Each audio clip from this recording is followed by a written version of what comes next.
Meus irmãos, paz do Senhor Jesus, estamos de volta nesta oportunidade. Nós vamos estudar a 11ª lição da Escola Bíblica Dominical, da nossa revista de adulto.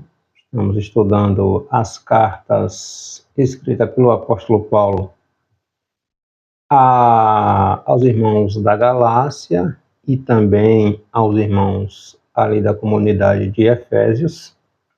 Nossa 11ª lição, contextualizando, estudando o que Paulo ensinou, transmitiu, a mensagem que o apóstolo aos gentios transmitiu no capítulo 5 da carta da epístola escrita aos Efésios.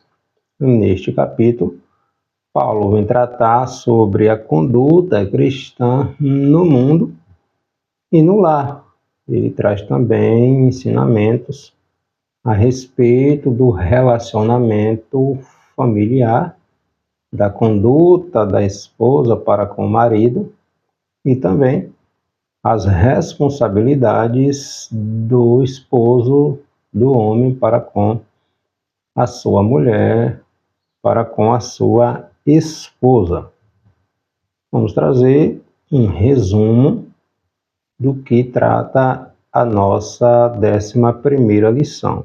O título da lição, Efésios capítulo 5, a conduta cristã no mundo e no lar. Os objetivos, os temas que estaremos pontuando nesta oportunidade, observar a importância de se andar na luz, vencer o pecado sendo cheio do Espírito Santo e compreender as responsabilidades que o marido, bem como a mulher, que tem um para com o outro no relacionamento dentro do casamento. Então vamos trazer este resumo, os ensinamentos do apóstolo Paulo para a Igreja de Cristo, registrado aqui no capítulo 5 da carta que ele escreveu aos Efésios. O textual está no versículo 8 aqui do capítulo 5. Pois outrora ereis trevas, porém agora sois luz no Senhor. Andai como filhos da luz. Como filhos de Deus, como luz, obviamente que temos que andar como tal, né? Como filhos da luz. A nossa verdade prática nos pontua que a condição de servos de Cristo deve influenciar todas as áreas de nossas vidas, inclusive no convívio, né? O convívio familiar. O nosso texto bíblico é aqui o capítulo 5. Capítulo 5 tem 33 versículos. A nossa lição, ela traz aqui como versículos, né, que contextualiza do 1º ao 21º. Mas é importante que leiamos todo o capítulo, né? Na verdade, todo o livro, né? Toda a epístola escrita por Paulo aqui aos irmãos de Éfeso. Então, neste capítulo 5, irmãos, dessa epístola, o apóstolo Paulo escreve, ele fala sobre o ideal, né? A ideal maneira de viver dos cristãos. Paulo faz um contraste entre luz e trevas, além, obviamente, de fazer importantes considerações sobre a vida no círculo familiar, entende? Então, resumindo, trazendo um resumo do que essa mensagem aqui do capítulo 5 está pontuando, o apóstolo Paulo, ele exorta os cristãos, incentiva, né, irmãos, exortar a viver como filhos da luz, não mais nas trevas, né? Imitando a Deus em amor. Deus é amor. O apóstolo João, na sua epístola, ele vai dizer que Deus é amor. O amor não reside em Deus. Deus é o próprio amor, tá? Para vivermos, imitarmos a Deus em amor, em pureza, e buscar a sabedoria do alto. O Tiago vai dizer que se alguém tem falta de sabedoria, que peça a Deus, que Deus dá, porém não peçamos, né, duvidando, certo? Paulo também ele traz esse contraste entre as obras das trevas com o fruto do Espírito. Está lá em Gálatas, capítulo 5, versículo 22, o fruto do Espírito, né?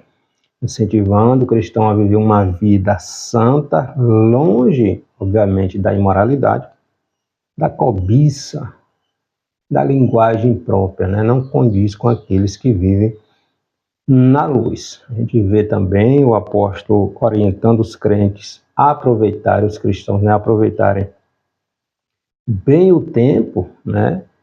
E viver uma vida cheia na plenitude do Espírito Santo, né? Vivendo em louvor, gratidão, submissão mútua, né? E respeitando um ao outro. Jesus vai falar no Evangelho escrito por João capítulo 13, um novo mandamento vos dou. Que mandamento é esse? Que vos ameis uns aos outros. Assim como eu vos amo, pegai o meu exemplo, em outras palavras, e cuideis um dos outros. Então, Paulo vem também contextualizar isso aqui na sua mensagem. E a parte final aqui do capítulo 5, Paulo ele traz uma importante instrução sobre o relacionamento conjugal, né, comparando a união entre o marido e a mulher com a relação de Cristo, entre Cristo e a sua igreja, destacando o amor sacrificial de Jesus, né? Assim, o marido ele deve cuidar da sua esposa e a esposa deve respeitar o marido. Então, esta comunhão, esta cumplicidade entre marido e mulher, né? A submissão da mulher não é que ela seja inferior ao marido, mas ela está sob a missão, né, que Deus confiou ao homem. Então ela está lado a lado ali, né, um ao lado do outro, somando, complementando, né, somando juntos para o bem da família, do casal. Então a mensagem central, né, que Paulo nos ensina aqui nesse capítulo 5, ensina que a vida cristã deve refletir esta santidade, o amor e a sabedoria de Deus, especialmente no relacionamento com base no exemplo de Cristo para com a sua igreja. Primeiro tópico da lição fala sobre filhos das trevas e filhos da luz, né? Nosso tempo nas trevas, nosso tempo na luz. E Paulo fala, desperta, ó tu que dormes, entende? Então, novamente, irmãos, Paulo faz esse contraste entre a luz e as trevas, com o objetivo de conduzir os cristãos, o crente, a refletir sobre a responsabilidade que este tem quanto ao testemunho de vida, entende? Então, o ideal é que cada crente seja um imitador de Cristo. O princípio aqui defendido é que o crente seja uma reprodução de modo de vida de Cristo. O discípulo, ele imita o seu mestre. Ele segue os passos do seu mestre. Aquilo que o seu mestre ensinou, fazia, o discípulo ele vai imitar. Então, Paulo defende, ele faz jus ao nobre título de cristão, né? O cristão, ele segue aquilo que Cristo ensinou. Nosso padrão de vida é Cristo, entende? Então, nós podemos também, obviamente, nos espelhar em bons exemplos, né, de grandes homens, mulheres de Deus, que deram um verdadeiro testemunho, que dão, né, um verdadeiro testemunho de servo de Cristo. O próprio Paulo diz, ele diz, sede meus imitadores, peguem o meu exemplo, assim como eu sou imitador de Cristo. Então, bons exemplos nós temos maus exemplos também, mas nós não vamos nos espelhar nestes. Então, o nosso exemplo ideal, modelo ideal, é Jesus Cristo. Então, no versículo 8 aqui do capítulo 5, Paulo diz que outrora nós éramos, ou estávamos, em outras palavras, nas trevas. Então, todo cristão, né, ele tem dois estágios em sua jornada terrena. O antes, né, antes dele se converter a Cristo, se entregar a Cristo, e o depois, né, da sua conversão. Então, antes da nossa conversão, vivíamos nas trevas espirituais, né, sem nenhum conhecimento de Deus. A gente vê lá em João capítulo 3, quando Nicodemos, aquele mestre da lei, aquele doutor da lei, conhecedor da Torá, ele vai conversar com Jesus. E olha, meus irmãos, que Nicodemos, ele era um exímio conhecedor da lei, né? Da lei que Deus deu a Moisés. No entanto, todo o conhecimento de Nicodemos não era suficiente para ele ser salvo. Jesus diz: olha, Nicodemos, se não nascer de novo, não pode entrar no reino de Deus. Entende? Então, a gente precisa ter este entendimento do que é ser cristão. Em João, capítulo 8, versículo 12, o evangelho escrito pelo apóstolo João, Jesus disse: eu sou a luz do mundo. Pegue bem essa palavra. Jesus diz: eu sou. É o próprio Jesus. Quem não me segue, quem não me segue, está em trevas. Quem me segue não andará em trevas. Ponto. Não tem concessão aqui, não. Jesus diz que ele é a luz e quem segue ele não andará em trevas. Jesus já está dizendo: quem não me segue está em trevas. O oposto é isso. Entende? Então Jesus tinha plena convicção acerca do estágio espiritual, irmãos, daqueles pelos quais ele estava morrendo na cruz.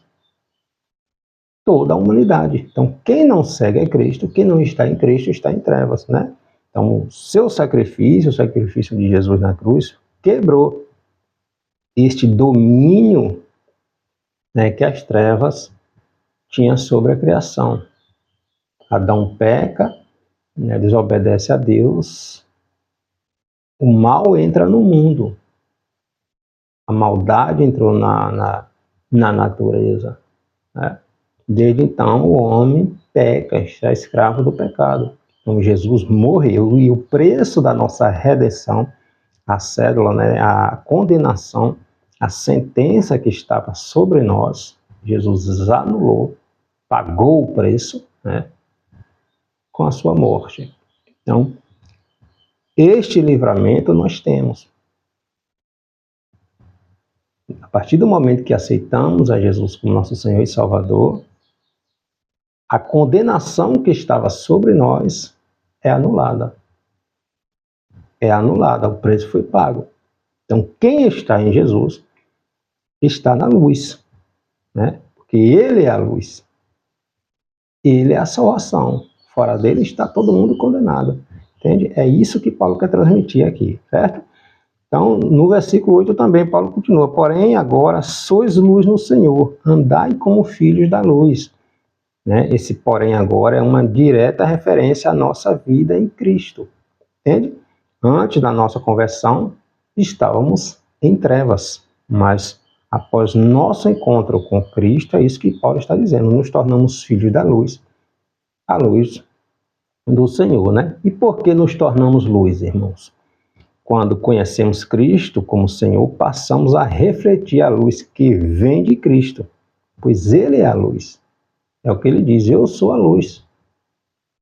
O versículo 8 aqui do capítulo, versículo 12 aqui do capítulo 8. Eu sou a luz do mundo. Quem me segue não andará em trevas. Então, se estamos em Cristo, estamos na luz, né? Então, como se reconhece um filho da luz? Pela forma de vida que essa pessoa leva, pelo fruto que produz. Jesus vai falar lá em Mateus: se conhece a árvore pelo fruto. Não pode uma árvore boa dar maus frutos. E vice-versa. Em João, capítulo 15, Jesus disse que sem ele, nada podemos fazer. Então, como se reconhece um filho da luz, irmãos? pela forma de vida que esta pessoa leva, observe pelo fruto que essa pessoa produz, o fruto do Espírito, Gálatas 5, versículo 22, pelos valores que defende, que essa pessoa defende, pelo Deus que essa pessoa adora, pelo testemunho que apresenta diante de seus irmãos de fé e do mundo que está em trevas. Então, observemos muitos pseudos cantores evangélicos, né, gospel desta geração. Que exemplo muitos deles têm dado? Que leva o nome de cristão, mas quando a gente olha, irmãos, para a aparência, irmãos, tu está falando de aparência? Não. Mas quando o Espírito de Deus conduz a nossa vida, observe. Aqui está falando como se reconhece um filho da luz. O exemplo que essa pessoa dá, o fruto que essa pessoa produz, os valores que essa pessoa defende, que Deus essa pessoa adora, que testemunho essa pessoa está dando, né? Então, muitos a gente observa que não há uma mudança exterior. Quando o Espírito Santo de Deus conduz nossa vida, Paulo fala lá na segunda carta aos Coríntios, capítulo 5, versículo 17, que somos nova criatura, novas criaturas em Cristo Jesus. Então há uma mudança. Essa mudança, ela começa no interior da pessoa. E não tem como essa mudança não refletir no exterior da pessoa. Então a gente observa muitos que se denominam cantores de gospel evangélicos, mas o exemplo, o fruto não vê, né? Irmãos, mas a música é uma bênção. Sim. Aí outro detalhe, é talento. É talento. O talento, Jesus nos dá, ele não toma, entende? A gente um dia vai devolver os talentos que Jesus nos confiou. O talento permanece, entende? Permanece. Só que terá um dia que teremos que prestar contas. Então o talento está aí. Está usando o talento para quê? Mas o testemunho precisa corroborar, somar, dizer que Deus estamos servindo. O exemplo que eu dou hoje, irmãos, vamos fazer uma introspecção. Será que eu sou modelo? Será que eu, Cláudio, será que eu sou exemplo? Será que as pessoas olham para mim, olham para mim hoje, como me veem? Será que me veem como um cristão? Será que eu sou um modelo, um exemplo a ser imitado? Ou não? Então, todos nós que servimos a Deus, nós temos que fazer essa introspecção, essa reflexão interior, essa autocrítica. Eu sirvo a Deus ou não? Verdadeiramente eu sirvo a Deus ou não? Eu só levo o nome de cristão, só sigo um ritual, um rito, de ir aos cultos, de cantar no ministério de louvor, de liderar um departamento, mas será que eu sou um exemplo? Entende? Então essa reflexão a gente precisa, irmãos, fazer periodicamente, né? Então Paulo mostra aos crentes que Deus espera condutas que demonstrem que a luz de Cristo os havia alcançado, e essas atitudes fazem parte do fruto do Espírito, já estudado, né, na nossa quinta lição, onde estudamos o fruto do Espírito, quando estávamos estudando a carta aos Gálatas. A bondade, né, a generosidade para com o outro, a justiça de Deus, né, dar a Deus e ao próximo o que é justo e devido, e viver na verdade, né? A verdade, ela é oposição à mentira, é viver uma vida íntegra, irmãos, certo? No versículo 14, aqui do capítulo 5, Paulo vai falar sobre despertarmos do sono. Em outras palavras, ele diz: desperta, tu que dormes, levanta-te dentre os mortos, e Cristo te esclarecerá, e Cristo te iluminará. Quantos estão dormindo, né, na mornidão espiritual? Então estávamos dormindo ou mortos, mas recebemos a iluminação de Cristo, e muitos voltaram a dormir. Perderam a graça, perderam o vigor, perderam a comunhão, estão como caricaturas dentro da igreja e estão literalmente mortos espirituais. O Espírito Santo já saiu, a pessoa nem percebe. Lembra de Sansão?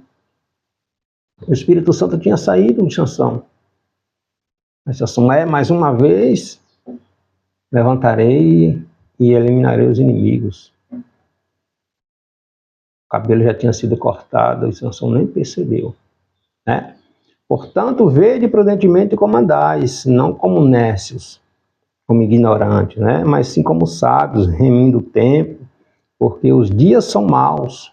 Por esta razão, não vos torneis insensatos, mas procurai compreender qual é a vontade do Senhor. Versículos 15 ao 17 aqui do capítulo 5. Tópico 2 diz: enchei-vos do Espírito, não vos embriagueis com vinho, enchei-vos do Espírito, e a graça, viver em graça do Senhor todo o tempo. A gente vê aqui o apóstolo Paulo, ele mostra aos irmãos de Efésios aqui um caminho, né, para aqueles que querem vencer o pecado e cultivar um frutífero relacionamento com Deus. Qual é? Viver no Espírito. O Espírito faz oposição à carne. Gálatas capítulo 5, Paulo vem descrevendo isso. Entende? Versículo 18, ele diz: não vos embriagueis com vinho, no qual há dissolução, mas enchei-vos do Espírito. Então a gente observa na Bíblia, em vários textos, a gente encontra advertência contra um demasiado uso da bebida alcoólica, né, tendo em vista a ingestão, né, dessa bebida que prejudica a sobriedade das pessoas. Era terminantemente proibido que o sacerdote, que aquele que fosse separado para o Senhor, fizesse uso de bebida alcoólica. Porque o álcool, né, do vinho fermentado, na verdade, né, porque o vinho fermentado, o álcool, ele altera a sobriedade das pessoas, entende? Pesquisa científica mostra, né, que mesmo pequenas quantidades de álcool pode ter impacto negativo no cérebro de uma pessoa. Muda as pessoas. O álcool, ele tem esse poder de alterar, né, a sobriedade das pessoas. Então a Bíblia proibia. O vinho que Jesus, por exemplo, lá em João capítulo 2, está falando onde Jesus multiplicou, ou Jesus, primeiro milagre de Jesus, né, no casamento, onde Jesus transformou a água em vinho, não era o vinho fermentado, entende? Não era o vinho fermentado. Então, é recomendação bíblica. Olha Paulo dizendo aqui: não vos embriagueis. Então, dissolução está diretamente relacionada com a embriaguez e essa relação da embriaguez com a devassidão. Porque o consumo da bebida alcoólica, do álcool, ela é estimulante. Ela tira a timidez das pessoas, né? É uma porta para todo tipo de libertinagem, né? Ações desenfreadas, dissolutas, descontroladas. As pessoas acabam perdendo o pudor, a vergonha, fazem coisas que, se tivesse sóbrias, sem a influência do álcool, jamais faria. Então a gente vê aqui o mal, né, que o álcool pode fazer na vida de uma pessoa, né? Muitos passam vexames quando estão sob a influência do álcool. Então é uma recomendação bíblica. Versículo 18: não vos embriagueis com vinho, no qual há dissolução, mas enchei-vos do Espírito. Se alguém tem algo com que o cristão, né, se tem algo com que o cristão deve encher-se à vontade, obviamente, sem limites, sem restrições, o quê? Do Espírito Santo de Deus. O apóstolo Paulo, ele falou que somos selados pelo Espírito Santo, né? E que não devemos entristecer o Espírito Santo. E agora ele nos exorta, né, que sejamos cheios do Espírito Santo. Então, é o Espírito Santo que convence o homem do pecado. Não existe conversão sem o Espírito Santo. Então, Paulo nos exorta, enchei-os do Espírito Santo. Que observa, Jesus, João capítulo 16, vai para o Pai e ele diz que não nos deixaria órfãos, enviaria o Espírito Santo, Consolador que estaria conosco. Então, é o Espírito Santo quem nos convence do pecado, da justiça e do juízo. Está lá em João também, né? Quando pecamos, entristecemos o Espírito Santo de Deus. É Ele quem opera em nós o novo nascimento. A conversão só acontece por causa da ação do Espírito Santo na nossa vida. É o Espírito Santo que nos ilumina, né, que ilumina a nossa mente para entendermos as Sagradas Escrituras. Sim. É o Espírito Santo quem nos consola e intercede por nós com gemidos inexprimíveis. Muitas vezes estamos tão angustiados que não conseguimos. Lembra de Ana? Samuel, capítulo 1, lá do 1 Samuel. Ana está tão amargurada de espírito que não consegue nem expressar em palavras. Muitas vezes estamos assim. Mas o Espírito Santo sabe o que estamos sentindo. Então, ele intercede por nós. Entende? É ele que nos batiza no corpo de Cristo. É ele quem testifica o nosso espírito que somos filhos de Deus. É o Espírito Santo que habita em mim e em você. Nós somos morada do Espírito Santo. Então, Paulo nos incentiva a vivermos essa plenitude do Espírito, que é relacionamento, irmãos, estreito, íntimo com o Espírito Santo de Deus. É fazer do Espírito Santo de Deus o nosso melhor amigo, nosso amigo particular, que conversamos, que falamos, que não temos restrições com o Espírito Santo. Senhor, vamos conversar? Eu estou assim, assim, assim, assim, assim, assim, assim. Me aconselha, me orienta, me dá entendimento, me dá graça, me dá sabedoria, me dá virtude. Me enche da tua virtude, do teu poder. Me ajuda, Senhor, a caminhar, né? Então, nós que já temos o Espírito, ele já habita em nós, que somos batizados no Espírito Santo, devemos viver esse processo contínuo de crescimento, de amadurecimento, de enchimento constantemente do Espírito Santo de Deus. Versículo 20. Dando sempre graças por tudo, né? A nosso Deus e Pai, em nome do nosso Senhor Jesus Cristo. Uma das versões vai dizer, dai graça. Em tudo dai graça. Entende? Os planos de Deus não são frustrados. Muitas vezes acontece coisa com a gente que nós não gostaríamos que acontecesse. Por exemplo, morre um ente querido. Eu vou dar graças a Deus porque morreu um ente querido. Senhor, em tudo eu te dou graça. Porque Deus sabe todas as coisas, né? Então, o crente cheio do Espírito não vive resmungando, reclamando da vida, criando intrigas, cheio de amargura e ressentimento. Sua comunicação é de eleva espiritual, com salvos, louvores e cânticos espirituais, vivendo, dando graça a Deus, apesar das vicissitudes da vida, né? Temos momentos de dor, momentos de tristeza, momentos de sofrimento mesmo. E às vezes a gente acha que não vai suportar. Mas quando olhamos para o céu, a gente entende que Deus está olhando para nós, está do nosso lado. Senhor, mesmo que eu não compreenda, mesmo que eu não entenda, mesmo que eu não aceite, me ajuda a suportar. Me ajuda a entender que o Senhor tem controle. Lembra de Jó? Capítulo 3 de Jó, Jó desejou a morte, Jó amaldiçoou o dia que ele nasceu. Mas lá na frente, Jó vai dizer, eu falava do que eu não entendia. Deus é soberano, irmãos. O quão maravilhoso é saber que Deus é soberano.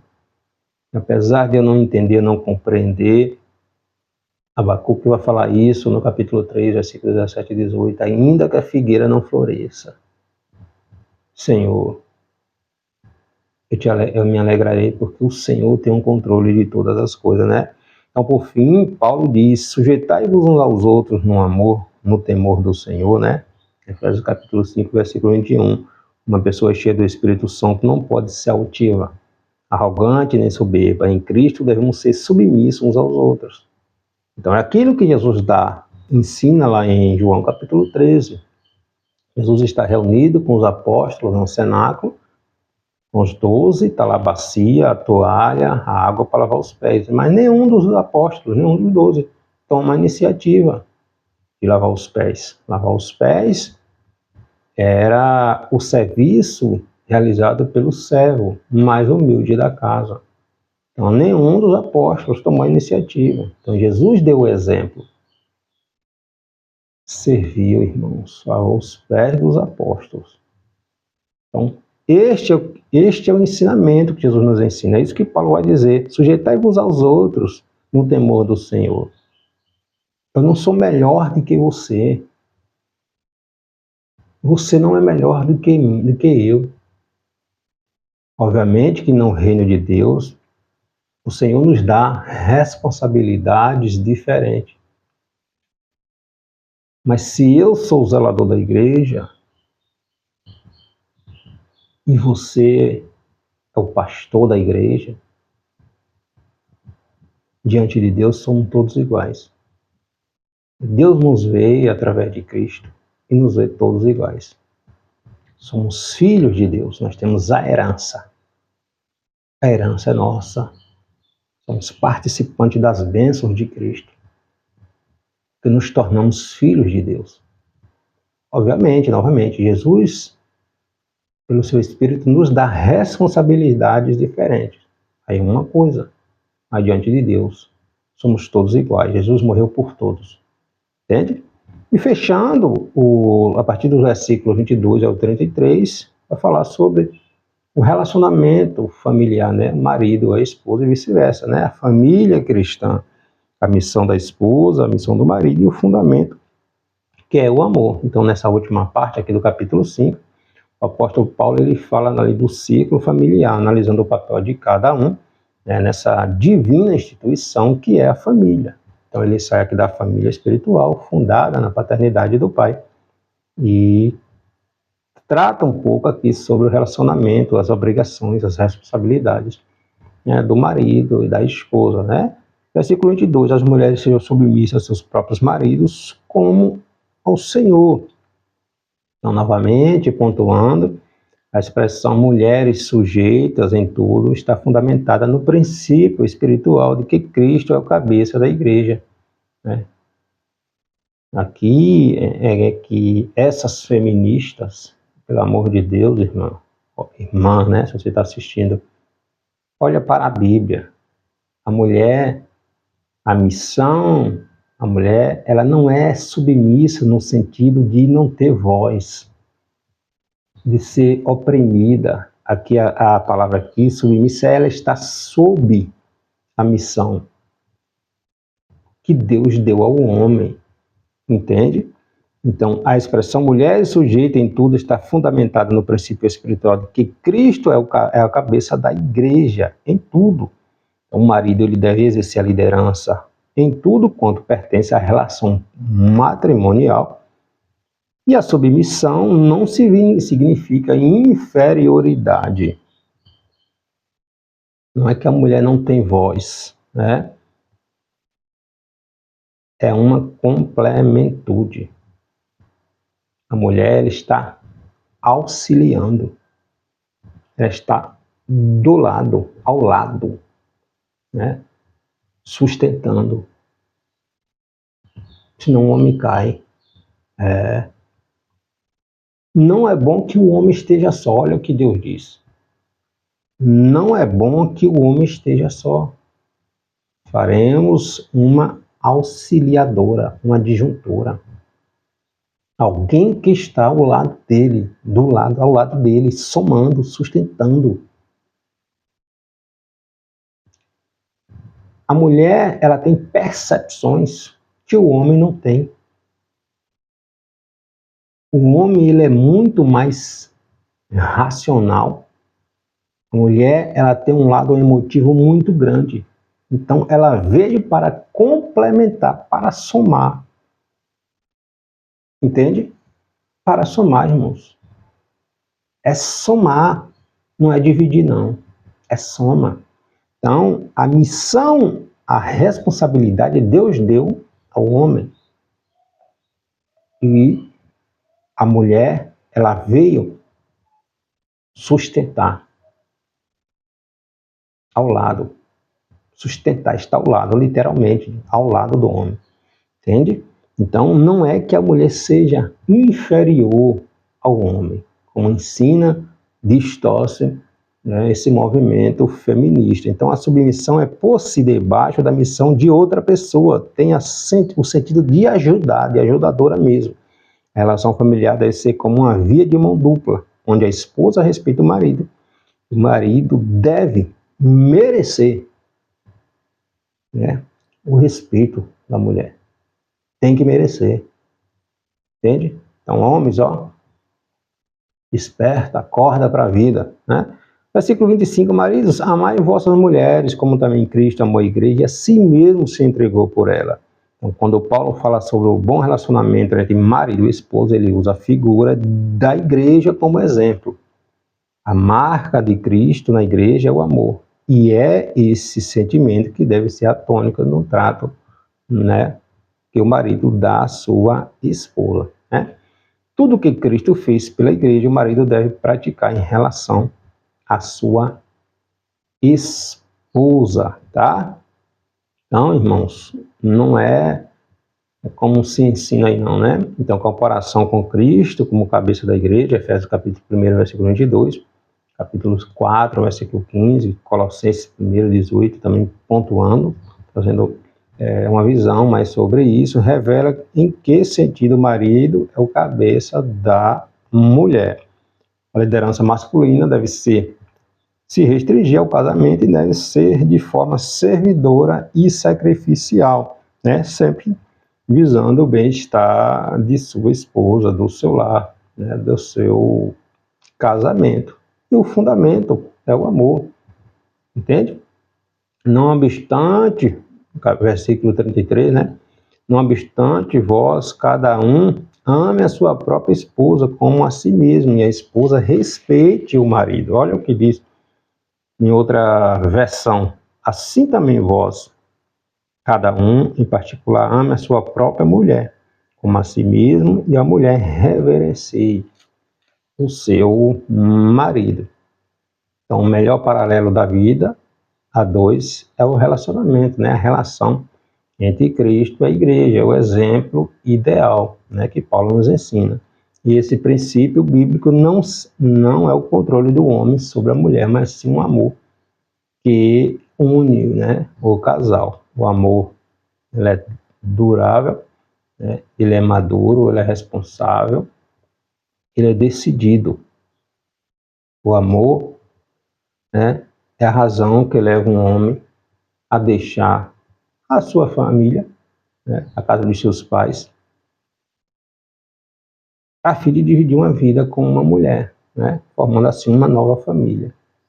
Não é a relação, a atração física. Se o homem está com essa ideia, a mulher da mesma forma, vou me separar por causa da atração física, isso não sustenta. Isso não sustenta, entende? Então, cuidado, irmãos, é muito sério. Então, o tornar-se uma só carne não anula a individualidade.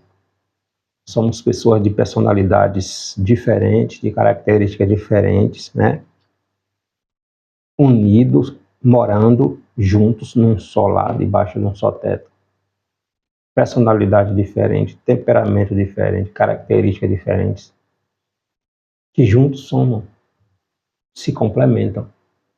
Entende? Aí Deus disse, não é bom que o homem esteja só, então torna-se uma só carne, não vai anular a individualidade de cada um, irmãos. Aqui é que entra o amor, o respeito, a submissão, né? O amor não une o mesmo, o amor não une, que une não é o mesmo que deve suportar, é o mesmo que deve suportar as diferenças, porque somos diferentes, novamente. Um é mais sanguíneo, outro é fleumático, né? Então, os temperamentos que cada um tem. Então, vivemos em união, em respeito, em cumplicidade, entende?